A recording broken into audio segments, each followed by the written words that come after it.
Ready to discover Estonia's best hidden gems? We're counting down from 5 to 1. Okay, so I had this idea. I was sitting in my room, staring at my wall, as one does, and I was like, I need to go somewhere. Quiet. Not just turn my phone on silent quiet, but actually quiet. The kind of quiet where you can hear your own thoughts, which honestly can be a little scary sometimes, but I was ready for it. So I literally just Googled quiet places, and somehow, through a weird internet rabbit hole, I landed on Estonia. And I was like, okay, a sign from the universe. We're going to Estonia. I packed my bag with 3 sweaters and a bunch of random snacks, obviously, and just went. So this video is basically my journey to find the most peaceful, off-the-beaten-path spots in this super beautiful country that I feel like nobody talks about enough. We're talking places where you can just breathe, you know? Like a full, deep, non-anxious breath. Okay, so coming in at number 5 is this place called Soomaa National Park. And when I tell you this place is a wetland wonder, that's not even me being poetic. That's literally what it is. It's like all water bogs and forests. I got there and was immediately like, whoa, okay, this is different. It's not your typical park with a cute little playground and a designated picnic area. It's wild. It feels ancient, like dinosaurs could have been hanging out here.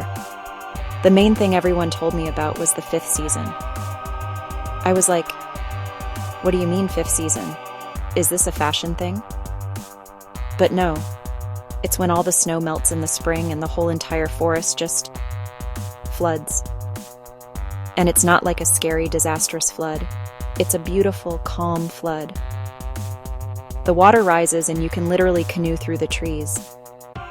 I'm not kidding. You're just paddling along, and there's a forest under you. It was the most surreal thing I think I've ever done. I felt like I was in some fantasy movie, maybe a low-budget one, but a fantasy movie nonetheless. I spent a solid hour just weaving between the tree trunks in this little canoe. At one point, I just stopped paddling and let the canoe drift. The silence was insane. All I could hear was the little drip of water falling off the branches and this weird bird sound that I tried to mimic and failed at miserably. It was just me and the water and the trees. No cars, no people talking on their phones, no sirens. It was the kind of quiet that makes you feel really small, like you're just a tiny little speck in this huge, beautiful, watery world. All right, moving on to number 4. We're getting historical now. This is Viljandi Castle Ruins. After Soomaa, I wanted a quiet town. Viljandi was perfect. Perched on a hill overlooking a lake are these ruins. When I say ruins, I mean ruins. Big crumbling stone walls covered in moss. Romantic, moody, like a sad poem. I spent an entire afternoon wandering these stones. No velvet ropes or a bunch of signs. You can just explore. Imagine all the crazy stuff that happened there. I pictured knights, princesses, probably just cold, miserable people, but in my head, fairy tale. The moss is super vibrant green. The best part, the view. Insane panoramic view from the hill. It's huge and super blue. I sat on a risky spot on the wall for the shot. You can see the whole town, the lake, the forests on the other side. So quiet, wind whistling through old stone. I felt like queen of my own crumbling castle. Weird mix of vibes. Old, historic, slightly spooky. Then, gorgeous, peaceful nature. Down below, the town's cool, creative energy. Students sketching. Not touristy, a real local spot. I felt inspired. Didn't sketch. Took photos of my shoes on moss. Perfect mix of beautiful nature and cool, crumbling history without crowds. A total hidden gem. A definite number 4. Okay, for number 3, we are leaving the mainland. We're going to an island. Hiiumaa Island. The name alone just sounds peaceful, doesn't it? Getting there involves a ferry, which already puts you in a vacation mindset. There's something about being on a boat, watching the land disappear behind you, that just forces you to slow down. And when I got there, wow. The vibe is just slow. Life moves at a different speed here. The first thing I noticed was the quiet. Waves, seagulls, wind in the pine trees. There are hardly any cars. The main mode of transport seems to be bicycles.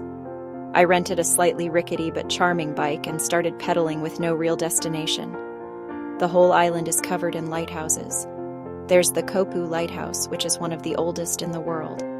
I climbed to the top, of course. The staircase was super narrow and I got a little dizzy, but the view from the top was worth almost falling over for.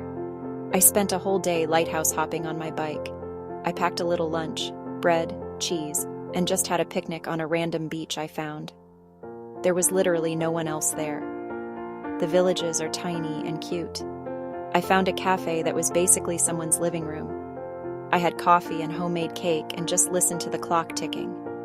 My phone barely had service, which at first gave me a tiny bit of anxiety, but then it was just freeing. I wasn't scrolling through Instagram, I was just looking at the actual world around me. You have no choice but to relax, ride your bike, look at lighthouses and eat cake. Hiiumaa is an escape in the truest sense. A quiet coastal calm that easily earns number 3. Okay, are you ready for number 2? This one might surprise you because it's a city. I know. I was on a quest for quiet, but hear me out. This is Tartu.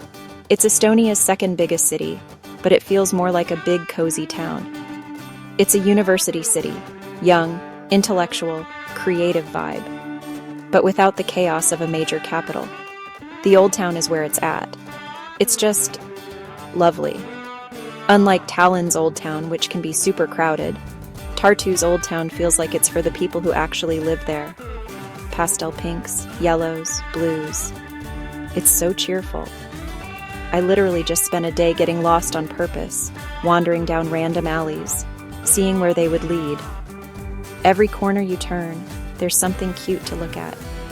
The heart is the town hall square with the kissing students fountain. It's kind of the symbol of the city. Cafes everywhere. I grabbed a coffee, sat at a little table, and people watched for like 2 hours. Not a loud, bustling crowd. Students reading books, friends chatting, people walking their dogs. A gentle, happy kind of background noise. Tartu is called the city of good thoughts. Isn't that the sweetest thing? And it really feels like it. There's so much art. Little sculptures tucked away, murals on buildings, even 2 giant heads talking to each other. Quirky spots everywhere. Tiny bookstores I couldn't read in but loved the smell. Weird little bars in basements. And the cafes, top tier. I found one with mismatched teacups. I sat in a comfy armchair, drinking tea and writing in my journal. Walking along the Emajogi was a favorite. Paths on both sides, reflections of colorful buildings, pausing on the arch bridge just to watch the river. Even though it's a city, it never felt rushed. Authentic and lived in. Peaceful in a way that quiets your mind. So Tartu. It proves you can find peace and quiet even in a city. Cozy, colorful, full of good thoughts. And that's why it's my number 2. And here we are, number 1. The quietest, most peaceful, most beautiful place I found in all of Estonia, Lahemaa National Park. And guys, this place is magic. It's everything I was looking for, all wrapped up in one giant, stunning national park.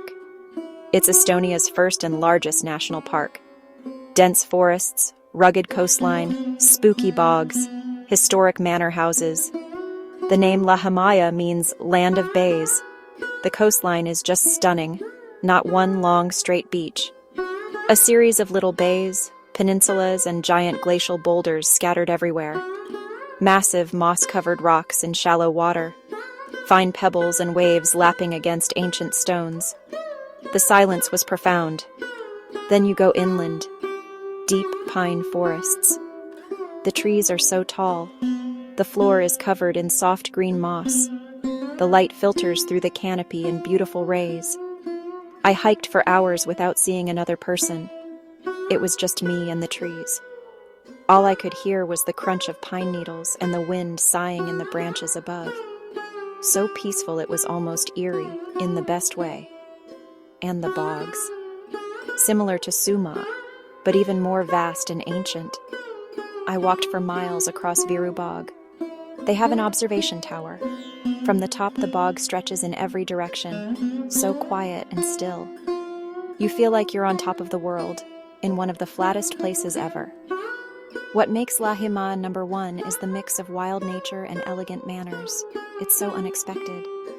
You're driving through forest and suddenly, a grand, perfectly restored estate like Palmsey Manor or Sagadi Manor. They look straight out of a Jane Austen novel. Step inside, and it's another century. Outside, you can wander elegant grounds feeling very sophisticated. That contrast breaks up the rugged nature with a bit of elegance. Be a rugged explorer in the morning and a sophisticated lady by afternoon. Two kinds of quiet in one day. I found Altia, a tiny coastal village with thatched farmhouses, a village swing, a little tavern. It felt unchanged in 100 years. So, that was it. That was my trip to Estonia to find the quietest, most peaceful places. From the watery wonderland of Soomaa to the magical all-in-one escape of Lahemaa, I feel like I really found them. I came back calmer and more centered. There's something about being where the loudest thing is the wind or your own footsteps. It makes you appreciate the small things. A cool-looking rock or a really good cup of coffee in a quiet cafe. Honestly, if you're burnt out, just go somewhere quiet. It doesn't have to be Estonia, but it probably should be. Which hidden gem will you visit first? Forest, castle, or island? Let me know in the comments. I'll read them all. If you liked this little adventure, give it a like and hit subscribe. Links and tips are in the description. Thank you so much for coming along with me. Okay, bye.